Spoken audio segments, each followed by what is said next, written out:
Well, good morning, everybody. 23rd of April, 2023, and I'm in Baranovici. It's quiet, isn't it? Quiet? It's incredible. No cars. Well, it's Sunday, and apparently this is going to be some sort of a holiday weekend here in Belarus. I believe Monday and Tuesday is off. I mean, everybody's off.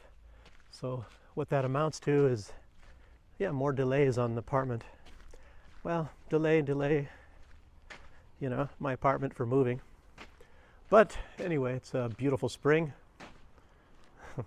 Beautiful spring here in Belarus right now. Walk around. Hey, I think I'm going to go to one place. I'll leave the garage ghettos here, and I'll take you to a place. At least I think it's a flowering tree. I think it flowers in pink. A lot of these flowering in white. Of course, a lot of trees don't have any leaves on them yet anyway. Some places in the world, of course, do. Things a little bit later here.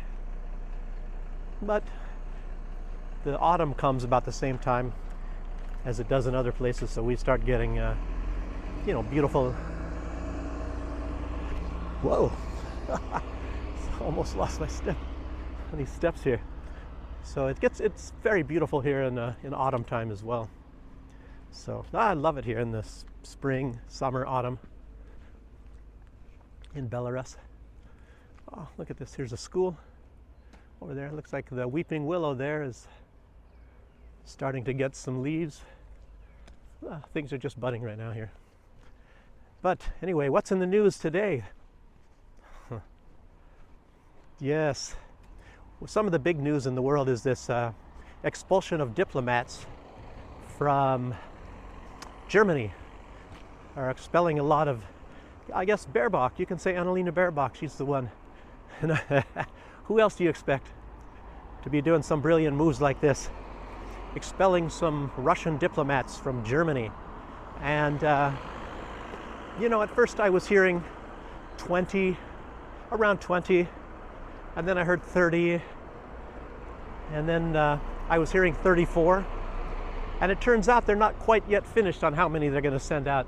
And I heard, the last thing I heard is Russia is expelling 34 as well. So maybe they're just trying to keep up with however many Germany sends out, that they're going to send out of the country as well. I wonder where this tree was that had beautiful pink blossoms. Maybe it's over there, and maybe it's not blossomed yet. Well, I thought I'd take a chance and come here and see that it's blossomed. But yes, so Germany's not finished yet, so they're still trying to find more to expel. I don't even really know the point of all this. Maybe just to show how tough they are. Yeah, Germany is turning into be a lot like the United States now. You know, everything is hegemony. Show how powerful you are. Remember Ursula von der Leyen, when she was talking tough about China before she was going to China? And she's supposed to be some kind of a diplomat. It makes you wonder what kind of diplomatic schools these people go to. Anyway, a diplomat, and then talking tough, threatening China, and then just before you're going to China? Oh, there's that tree over there. I'll head on over there as soon as I can. I don't know. I don't know if that's pink. Make sure I don't get run over. Yeah, and then Borrell. I was mentioning that Joseph Borrell from the EU, he was supposed to do a follow-up, after Macron. Apparently they were, Ursula von der Crazy went there right after Macron, probably to keep an eye on Macron. Maybe they don't kind of trust him. I'm not too sure what is going on with Macron. Sometimes you think he's just kind of talks out of the backside of his head or mouth or his body, talks out of his backside, says something. Look at how messed up France is. And of course, they're only increasing the retirement age 2 years, of which makes it even still less than what it is in a lot of countries. I don't know, does this turn pink? I guess maybe it was white last year. Maybe I'm wrong. I don't know. Came here for nothing. No, but yeah, from what, 62 to 64, and then all of this huge protest because of that.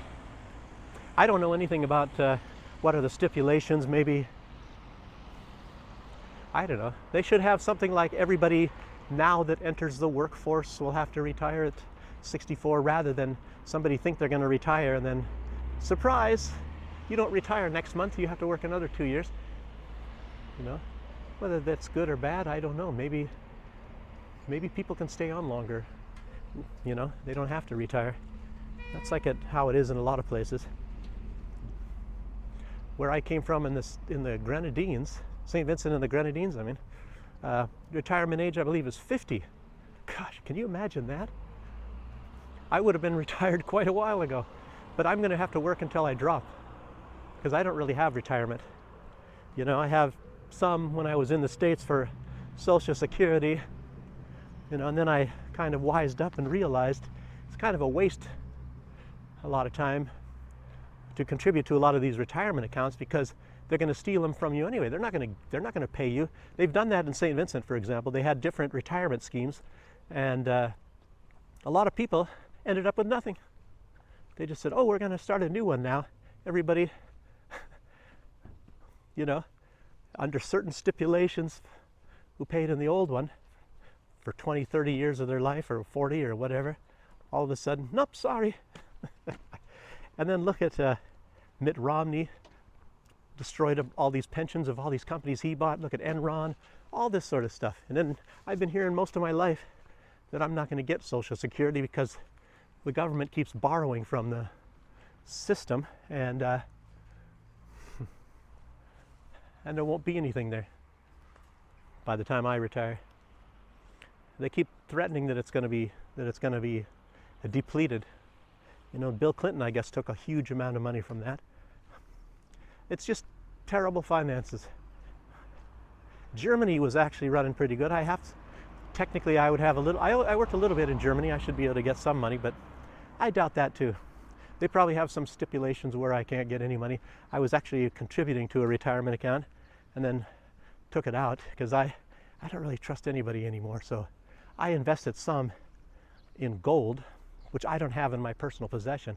So, you know, when you buy gold, as you know, say if the spot price, just say it's $1,500, and right now I think it's well, just say $1,900. It's right around there right now anyway. And then when you sell it back, they're only going to give you $1,700. Otherwise, you got to hang on to that, and hopefully, in about 8 years, that when you turn it in, that you're going to get us, depending on how much gold has even gone up or hasn't it gone up, you know, you might not get money. I mean, you might not get any profit at all. I don't know. But anyway, I wanted to get gold when it was $700, and I couldn't get it. I couldn't find it anywhere. I even sent somebody to some gold exchange place, or somebody that was going to this country, and asked them to get some, and they don't have any. You can't get it. And then again, try to travel with it. A lot of people will, countries will confiscate it from you. So it's not very easy. Maybe the best thing is real estate, but you have to have a lot of money in most places to get some real estate. Here in Belarus, it's very possible, believe it or not, you can get a good-sized plot of land in certain places for $500 US. I've seen it. I've seen some place, where was it, $1,000, and it was you could plant a lot of plants there. So I don't like people following me around. There's nobody on the street, so how does it end up with this guy? I can't see anybody for 100, 200 meters. It just so ends up that there's a guy right behind me. I don't know. You know how that is. Old guy like me getting crabby like that. But anyway, that was one piece of news. And here I'm rambling on a bunch of other crap here. It's about these diplomats, you know. But Germany asked Russia to keep it secret, to not say that they're expelling diplomats. I don't know, do you call that transparency? Or is that the opposite of transparency? Germany used to be a much different country in my old days, you know, when I was there. You know, they were, you know, as far as developed countries, they were fair, they were just, you know, compassionate, all sorts of things. And now look at them. You got some really crazy people there. Then you've got undeniably, I don't know if he's a weak person, but you have a very weak leader. He's definitely, beyond any doubt, a weak leader. And I think he's a weak leader probably because he's compromised. That's been my theory. They have some goods on him. And when I was in the military and in intelligence, and in even different spheres after I was out of the military, I'll tell you what, a lot of these sort of deep state type peoples or powerful entities, they even look for capable people, capable, loyal people that have some dirt on them. Because if they're like a pedophile, or they have some kind of sex problem, or depending on the financial power of whatever the organization is, some people have a big money problem, they have a greed problem, and they actually look for people like this because they can control them. They can control them with the information and whatnot. And I highly suspect that's what's happening with Olaf Scholz. And then Baerbock herself.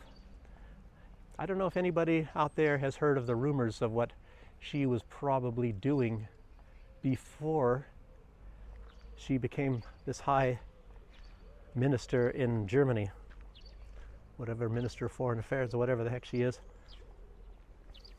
you know, Baerbock. So what was she doing with the people in the WEF, World Economic Forum, you know? Then you hear about old Klaus Schwab, he's saying, we will penetrate the cabinets, we'll penetrate those in the cabinet. I mean, penetrate the cabinets. So, yeah, you gotta find out what the rumors were about her. It's all over in Russian vlogs. They have a lot of stuff when you see in Russian vlogs. They have film footage of things that are not photoshopped. Some real startling things that they don't show you in the West, you know? You'll be shocked, you know, you find out some things even about the opposition, well, supposedly the opposition leader, even though she's living in exile, you know, the opposition leader of Belarus, she's living in exile in Lithuania. And what film footage of her is out there? You know, and a lot of people say that is her. But apparently the government of Belarus is not really exploiting that. But it did come out, and it was on vlogs, and I even saw it. And I didn't see the whole thing. I saw part of it. Part of, you know, what I saw was enough. Tikhanovskaya, you know, and you see this very highly moral society of Belarus, highly conservative, very, very moral, you know, ultra moral, I guess I would say. And then you see that. I guess it would be shocking all the babushkas if they saw that. Matter of fact, a babushka, a lot of them would probably have a heart attack if they saw that. So, I don't know. You can never find that yourself if you want to. Yeah, it's not any big deal to me. Yes. So what else is news? Let's see. Let's find out what I got here. I'm rambling on, trying to make this video longer than it actually should be. I remember also, I think it was yesterday at some point in time, I saw Zakharova, Maria Zakharova, and she was saying something similar to what I was kind of alluding to, but I don't really know how to put it into words. I don't even know if I agree with her words, but she was saying that there is no EU, it is NATO. EU is NATO.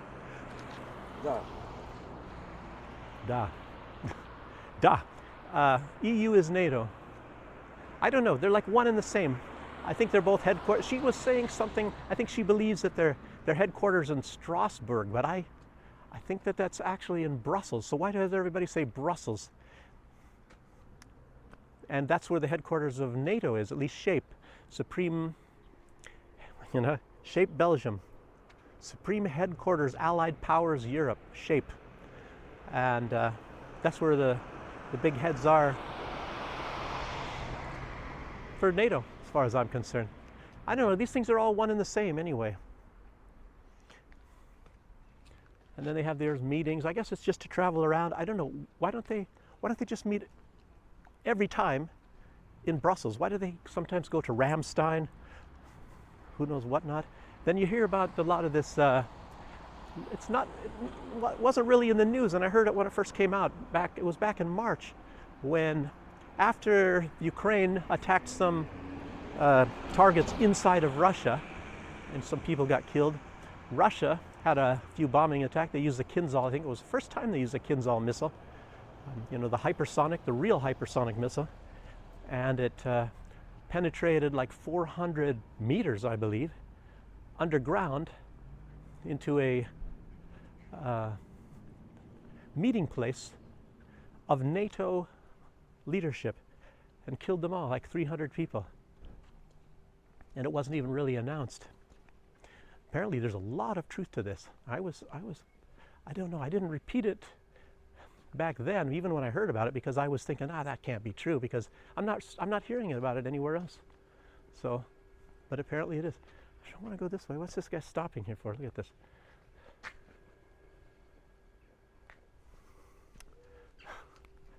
You know, I don't like people, you know, it just kind of distracts me.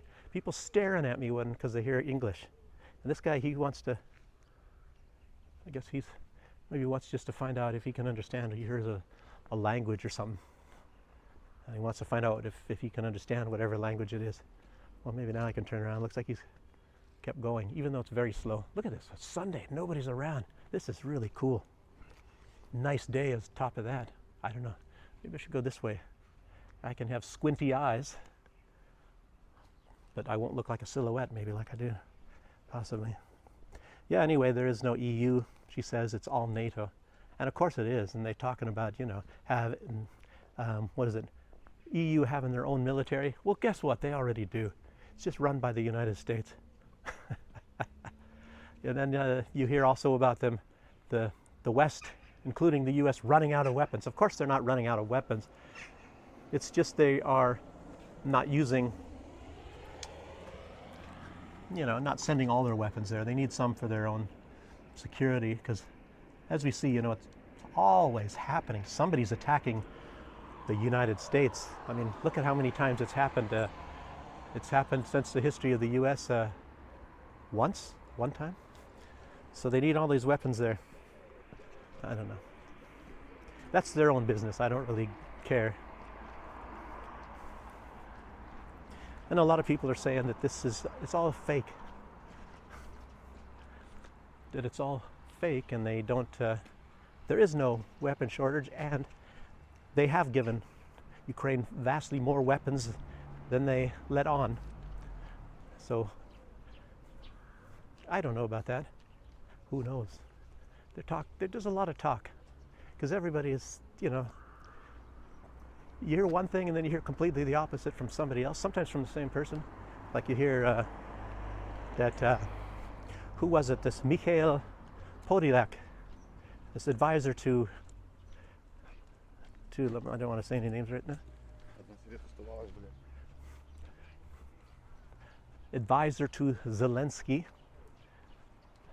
and he's saying how they're going to be in Crimea in a couple months on the beaches or something like that.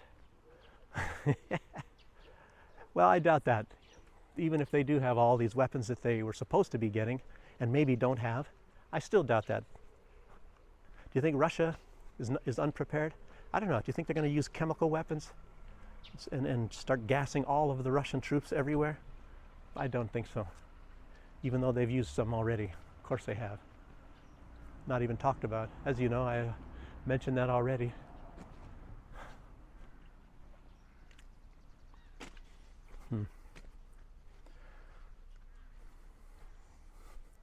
Yes, and Jeffrey Sachs, he's talking about, I don't know if it's not really that accurate, but he's probably just a little ticked off. He's a guy for peace, and he's talking about, he says, what is it? Let's see if I find his words here.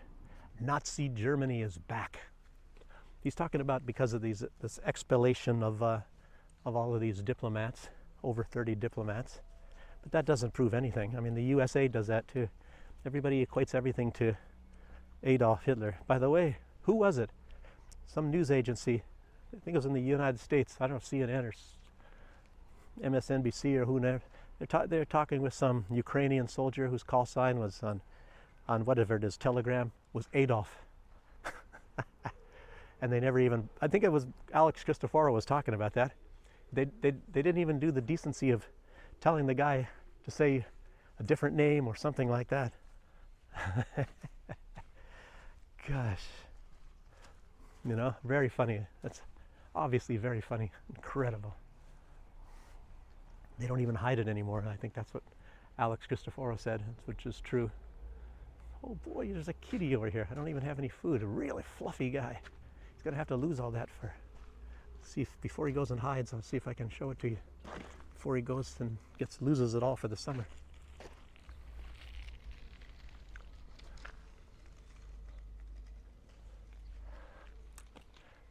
It's already getting warm for him. He's underneath the car. Warm and frightening because I'm paying some attention to him and he's not used to that. Oh, look at this, another school over here. Don't even know if I knew about this one. Schools all over. Gosh, Belarus, why do they put so much into education? Why don't they put it into indoctrination like in the USA? I think it's time to do the first cutting of the grass here too. See what I mean?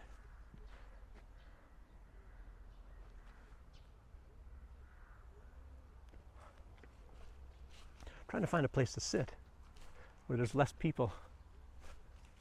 I could sit in a few places, but I don't like to sit by somebody's door entry. No matter where you look, there's always somebody.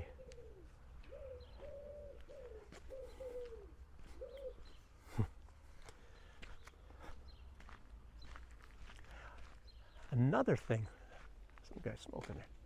Another thing that's come out just in the last day or so is Syria is demanding compensation from the United States for all of the oil that they've stolen.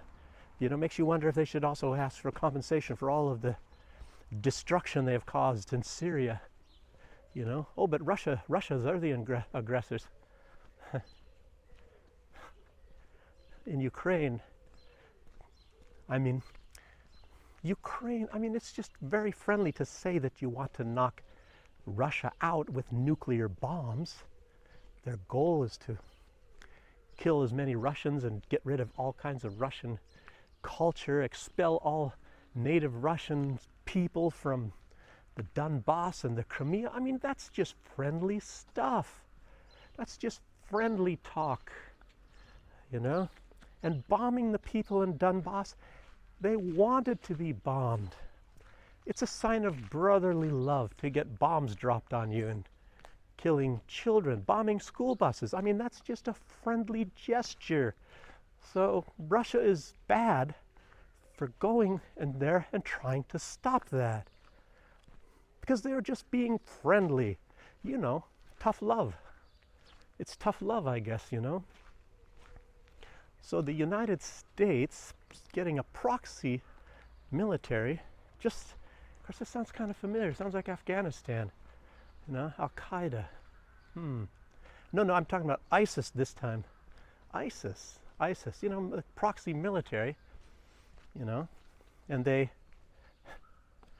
to try to get rid of Assad so that they can have pipelines going from the Golan Heights through the territory of Syria into Turkey, which was their big ally at that time, to get transit costs to send all the rest of that gas and oil into Europe, and to sideline Russia so that Russia, you know, will have a competitor, and then they wouldn't have had to blow up the Nord Stream pipelines.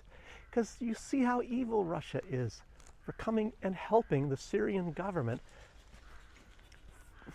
you know, from getting Assad assassinated. I mean, it's all fair stuff. I mean, what's better than that? So they're the bad guys. for stopping this regime change in Syria. Gosh, bad USA, bad USA. I mean, bad Russia. Ooh. Oh, gosh, Freudian slip there. Oh, I mean, no, not, I mean a friendly slip, not a Freudian slip. Yeah, it looks like they just must have done this in the past, maybe last year, a new renovated apartment here. Because it looks like all that stuff is new. Paint and all that. Looks recent over there. Yeah, just like apartment I'm living in Minsk, it was kind of renovated. I don't like, I'll tell you what, they do a lot better job here in Baranovichi than that company that did our apartment building in Minsk. And then they never even planted grass in the soil there. Looks terrible, as far as I'm concerned. You know, probably do some complaining, I don't know. I could, if I was living there, I would have done it. I would have done a far, far better job and planted grass there. Yeah, and that's how that is. But anyway, they said, Syria says that the amount of gas, or actually oil, that they've stolen up until the end of 2022, the amount is estimated at 107 billion US dollars.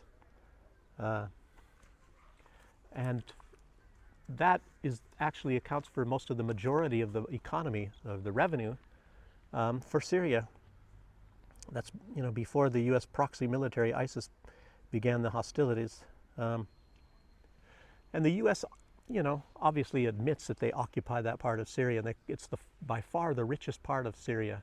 It has everything. It has most all the resources of Syria is in the part that the U.S. occupies, and it's and they admit, they say that the rest of Syria, the United States State Department says the rest of Syria is rubble, and the U.S. will keep it that way. They will keep it all in rubble. I guess that shows how ticked off they are that Russia entered this fray. Remember when the U.S. was supposedly bombing ISIS, which they weren't doing, by the way, when you find out the real information, they were bombing other groups, which were very small, and as well as infrastructure, where there was no terrorists at all. That's what the USA was bombing. And of course, your occasional, oops, bombing the Syrian military, you know, trying to fight the U.S. proxies. I mean, you go look at all those records. You know, whenever they had a high commander of ISIS injured, they were always medevaced to Israel for medical help. But I thought that they were anti-Semites, and they were, you know, these strict Islamists that were destroying Muslim shrines, and most of them had, the leaders had British accents. It's all strange, isn't it? Russian misinformation, you know, all that. Just like the Hunter stuff. We'll get to that too, you know. But anyway, that's the richest part of Syria, and they're going to keep it in rubble, they said. And everybody's trying to get the U.S. out of there now that they're having all these new peace breakthroughs in the Middle East. Who knows what's going to happen? Yeah. And there's declassified documents now, just recently, in the past day or so, and it highly, highly suggests and makes it probable that some of these hijackers in 9/11 were CIA. They were CIA agents. And it's all just too strange, you know, that they knew exactly where these guys met or went, and they met, you know, CIA agents met with them. They had a meeting in, like it was in late December of 2000 and, no wait, anyway, it was before 9/11. What was it? What year was that?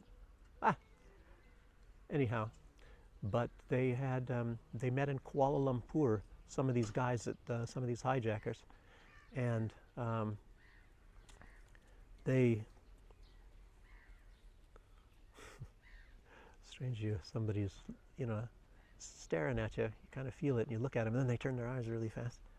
Very interested in hearing somebody speaking some foreign language here. I don't know, it kind of bothers me. I shouldn't be a vlogger then where there's people around. Should do like Alex Cristoforo does. Another guy who's staring at me. and go to places where there isn't any people. Or maybe if I used a cell phone. I was thinking cell phone, it looks too obvious that you're filming yourself doing some sort of a selfie sort of thing. You see people doing that anyway, taking selfie photos. But this is a different kind of camera, and everybody's probably wondering what it is and what language I'm speaking, all that sort of thing. So too many things to attract people's attention. Language, the type of camera, fact that you're filming yourself anyway. So anyway, they had these documents for these hijackers before, but they were almost entirely redacted, completely blacked out, where you only saw like a sentence or two out of on a page, apparently. And they got a hold of a lot of this stuff, and it shows that there's some very, very, very strong connections with the CIA. And the two hijackers, they had this meeting in Kuala Lumpur, and then in January of 2000, right after that. So it was 1999 when they went to some meeting in Kuala Lumpur, and then in January 2000, 20 months before 9/11,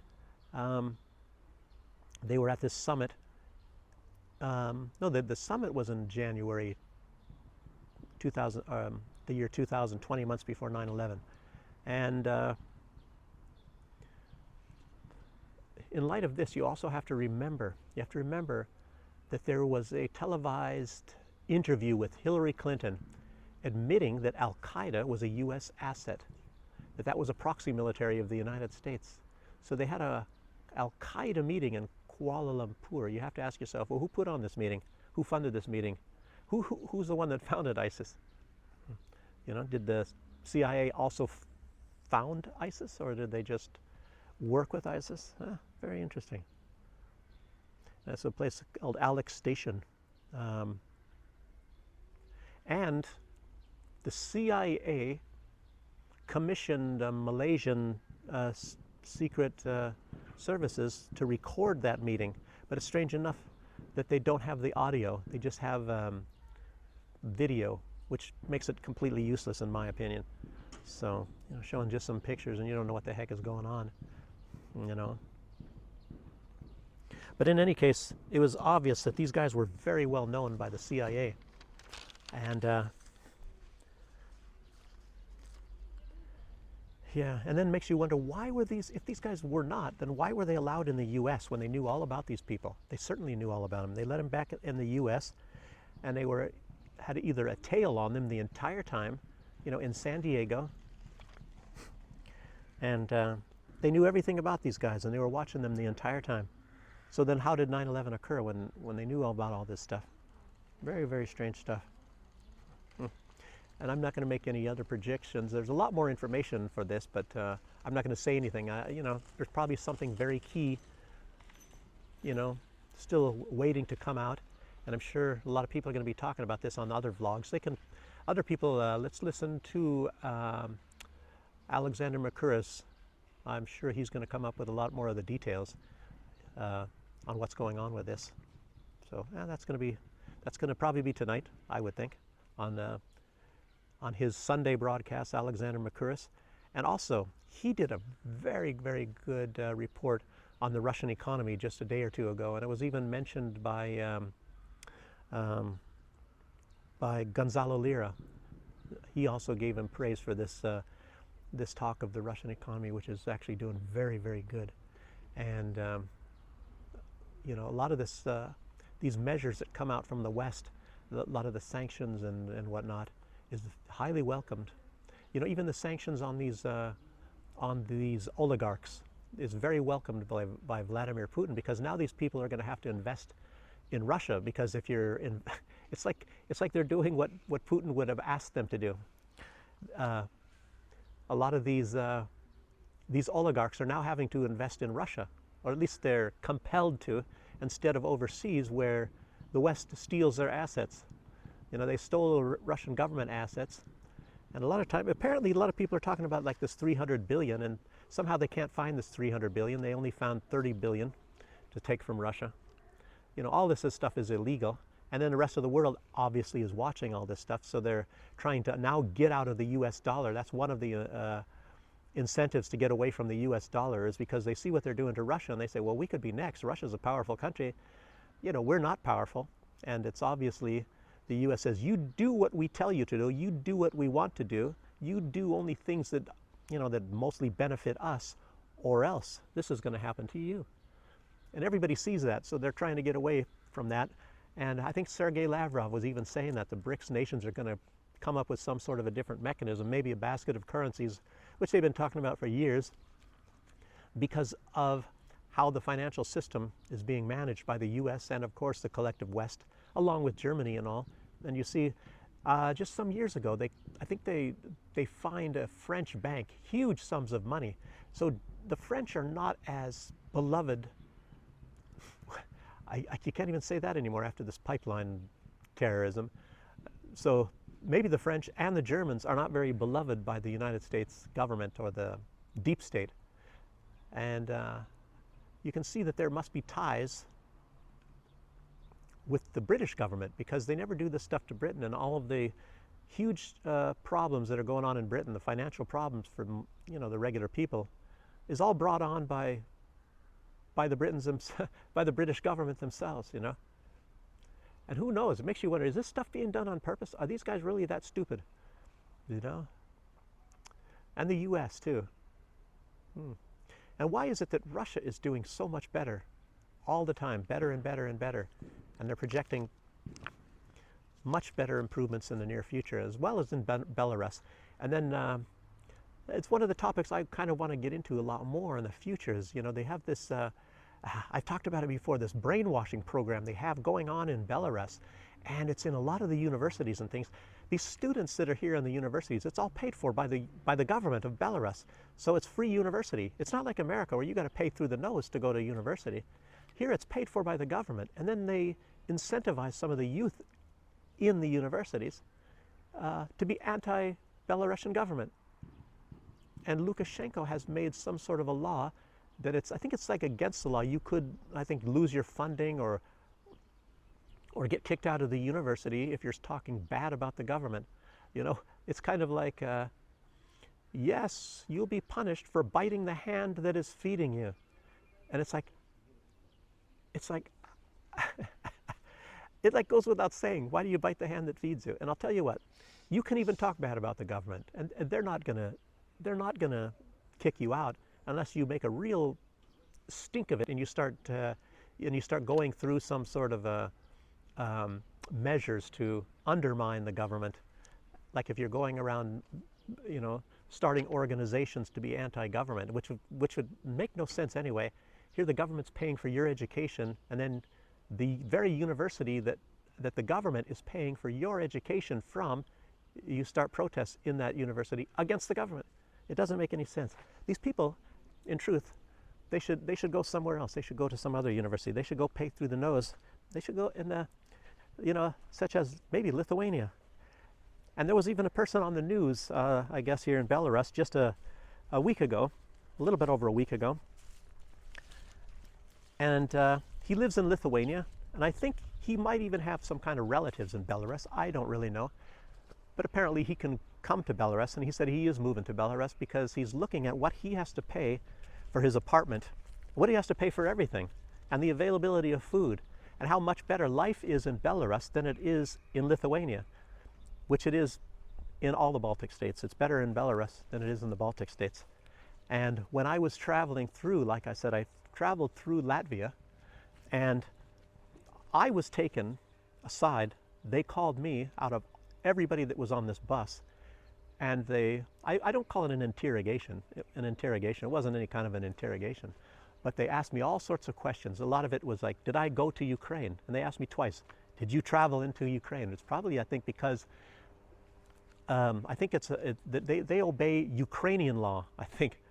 Maybe they're subservient to Ukraine, because anybody that goes to Ukraine, they want to find out probably which part of Ukraine. If I went to Donbass or something, then I would not be allowed to go through Latvia to go to Germany, to go to Europe.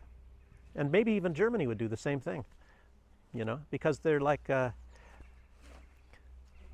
it's just like what you've been hearing lately from Stoltenberg.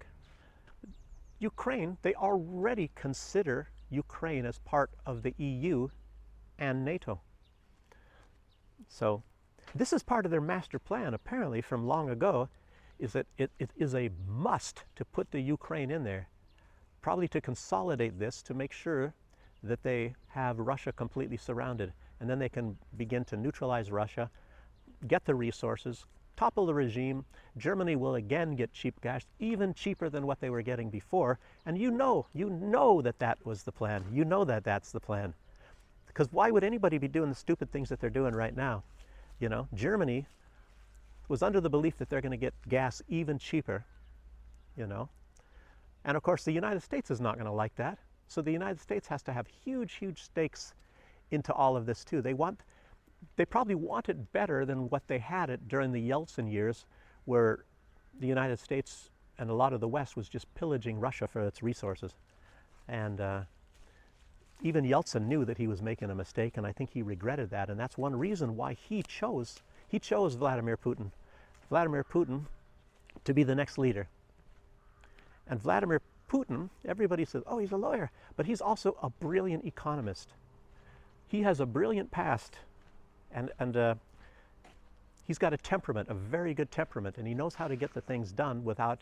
You know, a lot of people talk about him. He's in martial arts. He knows judo, and one of the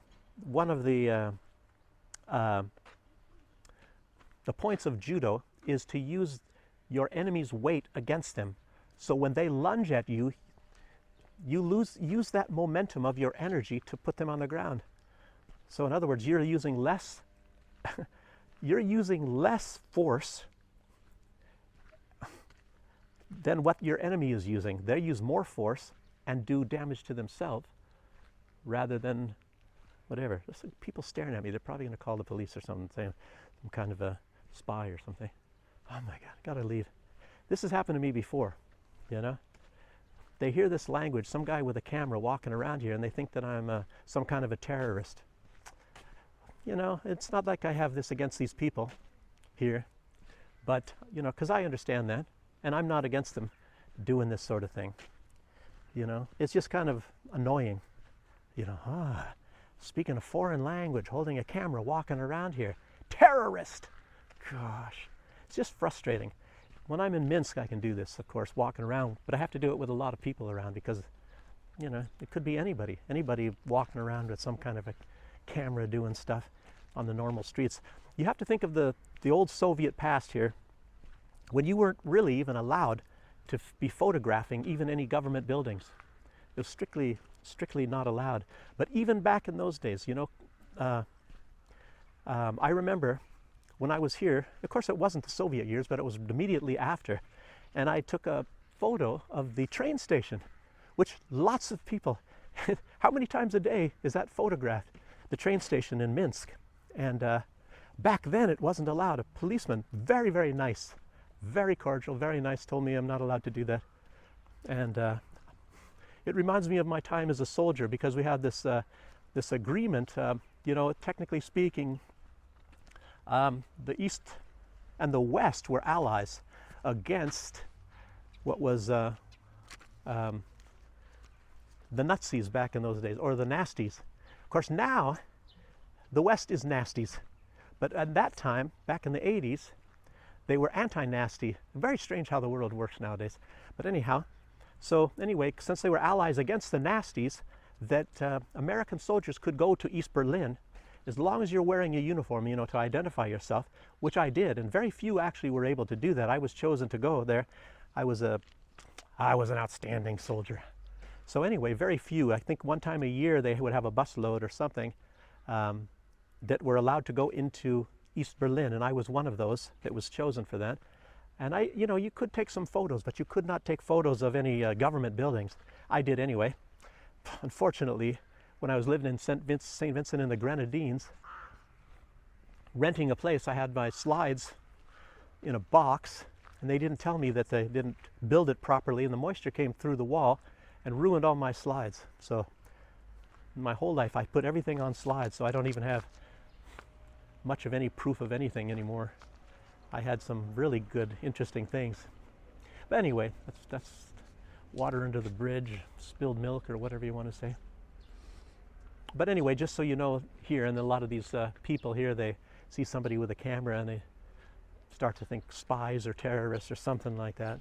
So, matter of fact, I got to get a little bit further away from this area in case the police come here, and because they've done it to me already before.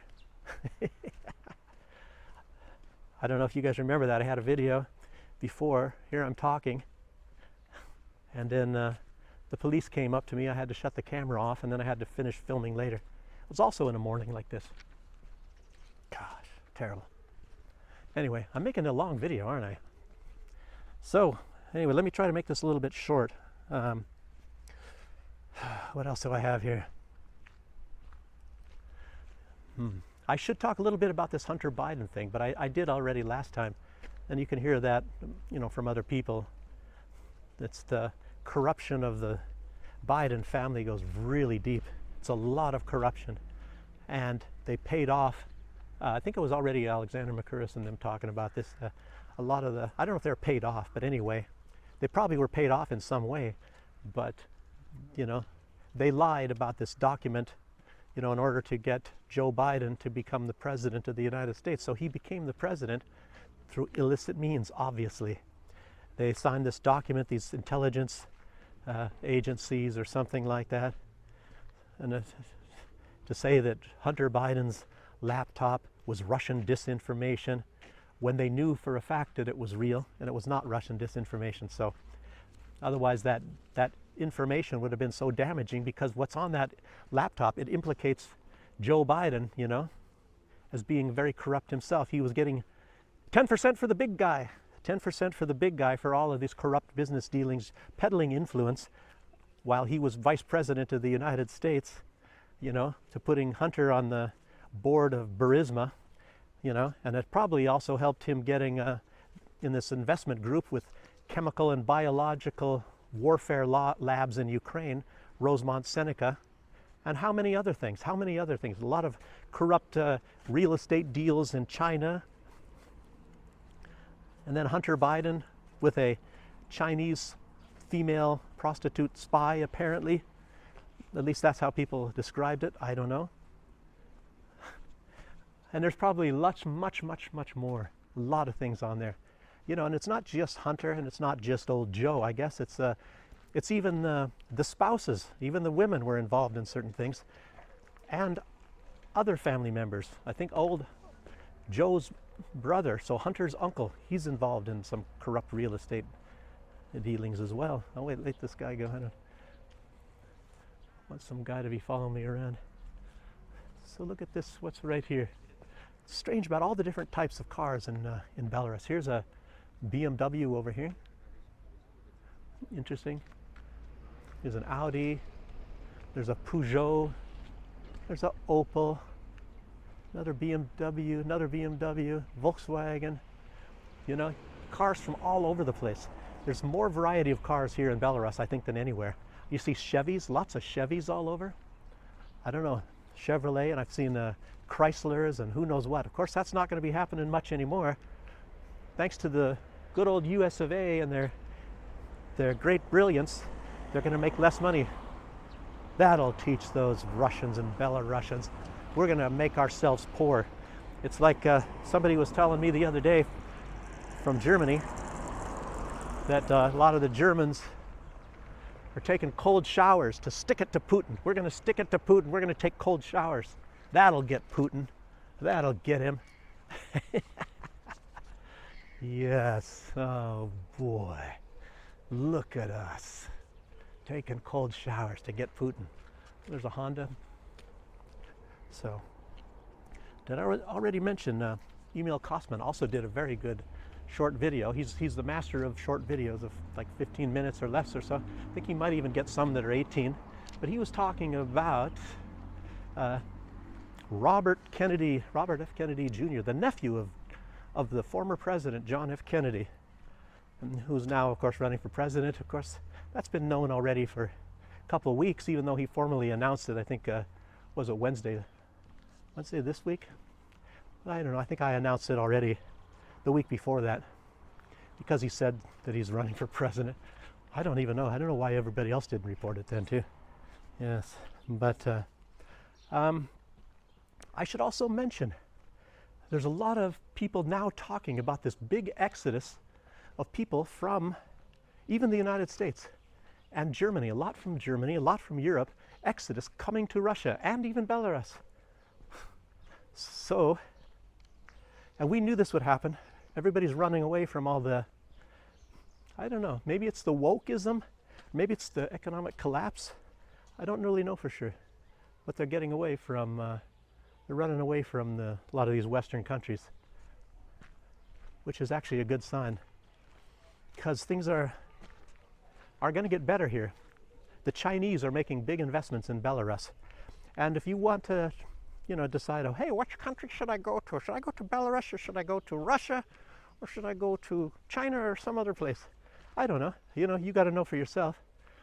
But, you know, there are good things. The thing is about Belarus, I think a lot of times you earn less, but of course that's going to be changing. And but things are a lot cheaper. Like if you get an apartment or something in the city of Minsk or whatever, it's cheaper. It's cheaper in Belarus. Things are cheaper than it is in Russia, and some things are actually better. Like for example, you see some of these buildings here, and these buildings. Let's see, how many floors? 1, 2, 4, 5. These ones here, I would say that one you have to. There won't be an elevator. And not this one either. That other taller one over there, there's definitely an elevator.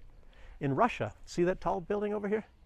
You probably have to walk all the way up there, because there is no law that says they have to have an elevator. In Belarus, even the older buildings, even if it was like 8 floors and it was built in 1940, have to put an elevator. So if it's more than 5 floors, you have to have an elevator. So a lot of times they just connected it to the stairwell on the outside. And so you have a stairwell, and next to the stairwell is an elevator. So that's how that works. Yes. Okay, I should maybe mention something about St. Vincent and the Grenadines. I mentioned something the other day, the hook in the gill. And, you know, there's some people watching from St. Vincent, and, you know, that caused an uproar in St. Vincent. Oh, nice tree here, I'll show it to you. That caused an uproar in St. Vincent, and not my video, but the fact that the Prime Minister said he put a hook in the gill. And he meant St. Vincent and the Grenadines. He did. Now he's coming out and saying, oh, I meant for the opposition. It's a hook in the gill of the opposition. It's a hook in the gill of any future government, including his own. A hook in the gill. In other words, you cannot get away from your alliance, basically, financially, with Taiwan. So in other words, if you switch alliances or try to break off alliances with Taiwan, you immediately have to pay off these hundreds of billions or hundreds of millions. It's only a country of 110,000 people, so hundreds of millions is huge amounts of money for a country like that. And so you have to pay back hundreds of millions of dollars. And so that's a hook in the gill of him, of his administration. So you cannot change technically. And like I said, it's New York law. It's like, well, gosh, what is it? It's St. Vincent and the Grenadines. It's closer to Venezuela. How can they be talking about some kind of a law from New York? You know, it's a sovereign country. There's all sorts of things wrong with that. You know, plus, even from a sovereign country, you cannot be doing things like this. And I'll tell you, if the whole world hears about this, that they trapped St. Vincent and the Grenadines, I mean, that's not probably even allowed in international law. But he's just trying to be tricky, because he gets huge amounts of money from Taiwan for his political campaigns. That's the biggest donor to his political campaigns, is the country of Taiwan. So, well, there's a cat over here. I don't want it to be running too far. Come over here. See if I can show it to you. If you can see it. Looks like he lost part of his tail. It's a stray cat.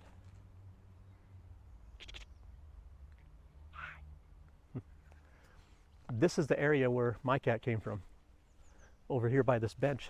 When I found it, it was a stray cat too. Apparently somebody feeds cats around here. That's why you see some cats. Let me show you where I got my cat, Vasa. You'll see him in more videos in the future. Anyway, if you think this video is kind of like boring and what's this guy talking about all this crap for? About his cat. You know, there are guys, I'll tell you what, I see videos and there are guys that go, they throw their garbage out, you know, and then they go shopping and get something, you know. They don't even talk too much. And then they show their living room with their kid playing on the floor a little bit, and then what they're cooking or whatever. And those people have like 6,000 subscribers. I have like a little over 400. I thought I was talking about a little bit better things, or at least showing better things, not talking total nonsense, even though it's nonsense. Anyway, this is where my cat came from, right here by this road. I was walking this way, and there was some people sitting there, some young guys. And I had a little bit of food, I gave it to him, and then he followed me home. You know, I don't know, what is it, 400, 300 meters, follow me out, and his eyes were infected, he could barely see. Had to get his eyes taken care of, had all kinds of fleas nesting in his ears. It was dark, took a long time to get his ears cleaned out, and his eyes were all infected, so now he's a pretty kitty. And you'll see him in more videos in the future, so he'll be going to Minsk. But his breed is called a Russian forest cat, but it's you won't find that in English. If you know Russian, you have to look that up in Russian. And it's you know, they're characterized by being a very stout and sturdy cat, kind of wide. Some guy coming towards me. Yeah, kind of a wide cat. And let me walk over here and be quiet a little bit. This guy doesn't. Oh gosh. So then he stops over there. It's like I have to either go way around. Okay, he decided to go a different way. He was coming down this path and turned around. And his dog.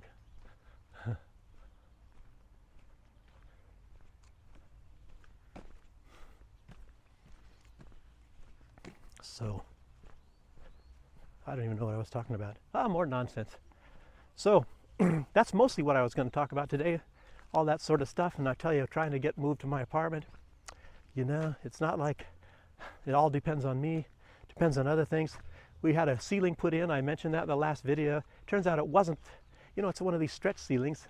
It wasn't exactly the color that I chose. So it's a little bit lighter. It doesn't really match the wallpaper. So, I don't know. They're not going to reimburse. They wouldn't do that in any country. So I'd probably have to get it taken off and put another color on or something, or live with it. Very tough decision. To live with it or pay extra money again, you know, again to get it, and then probably just go with the color white, because these other colors are obviously they're not the right colors. They're not quite exactly matching the template of what you choose it from. Say, this is the color I want. Then you get something that's a little bit different. And when you're trying to match something that's not white or black or something like that, or some kind of a thing where you can take a various shades even if the color is off.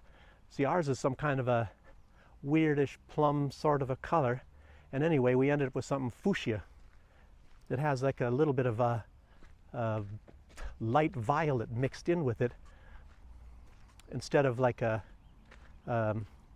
burgundy. I was trying to get something close to burgundy, and of course they don't have burgundy, even though you see burgundy all over. Look at up, probably look over here, and I see. No, I don't see burgundy there, but there's a lot of burgundy. It's all over and then they don't even have burgundy. You can't even get burgundy. Matter of fact, it doesn't even have to be burgundy. It has to be some color, not some weird kind of color. It's too bad. Maybe you'll see it. I don't know. Tear it out and pay more money. We're actually getting real short on money. You know how life is. That's life. I guess how you're defined as a human being is how you cope with problems. You know, I'm not talking about if you get upset or you don't get upset. It's like, how do you solve them? How do you get along with them? How do you adapt? You know, and that's how we are judged in the military. You know, when you get you know, for leadership, so you get your adaptability, adapt to a situation. So when something, you know, which invariably always goes wrong, nothing ever goes the way you plan, and they do this purposefully in training courses in the military. You know, they give you this sort of a mission in leadership schools and say you have to go to this point and move this, say for example a Jeep. You have to get this Jeep and move it 1 mile from here, this point to that point, and then you see on the map that there's a road there. They don't tell you that the road is already overgrown. They don't tell you that the Jeep doesn't have any wheels on it, that you have to use your team and you have to carry that Jeep, you know, and switch off. So you have to have 6 people at a time carrying it. When you have, I think, 10 people, so 4 people get to rest and just walk carrying the backpacks or whatever, and then you have to switch off, and you know, because that's the only way you can think of doing it is having people carrying it. Maybe get cut some thick branches or something from the woods or whatever, and you know, so that you can set this Jeep on this wood and get it carried to that certain point. And yeah, anyway, that's just how that works. A lot of things like that in the military. And you're already dead tired because you already have been hiking for 12 miles or something, carrying heavy backpacks. So then you got to move this Jeep when you're already tired. And that's how that is. Okay. And but anyway, is that about all I have to talk about? Did I already say something that Russia and the United States have already evacuated their staffs from the Sudan? It is this, what is it called? There's this certain branch of the military that's backed by the United States going against the government military, and because they're trying to get too friendly to Russia, so the US thought, well, we will do a regime change. You know, typical, that's how that works. The masters of regime change. So, but it's questionable whether that's working or not. I think the US is now even putting in more resources to try to facilitate that. Russia doesn't get along as well with this rebel group that's trying to seize control of the government. They get along better with the government, but they're not enemies of this new rebel group. So it's even precarious whether whether the United States is going to maintain control over this group if they were successful to overthrow the government and execute this regime change. So, well, there's probably all kinds of other little things that I did not write down about news, but you know, that's all I can say right now. And again, I'm hoping I can move next week. You never know. So I'll end, and it's a long video, isn't it? Well, it was a nice walk, very beautiful today. Nice temperatures too. So anyway, thanks for joining me, and subscribe now if you haven't subscribed before. And if you've already subscribed, at least press the like button. It does something for my ego. It doesn't get me any money. I don't think I'm monetized. With my vast amount of subscribers, it's not like I'm I'm gonna get rich anyway. Okay, thanks for joining me, and I'll see you the next time. Thanks.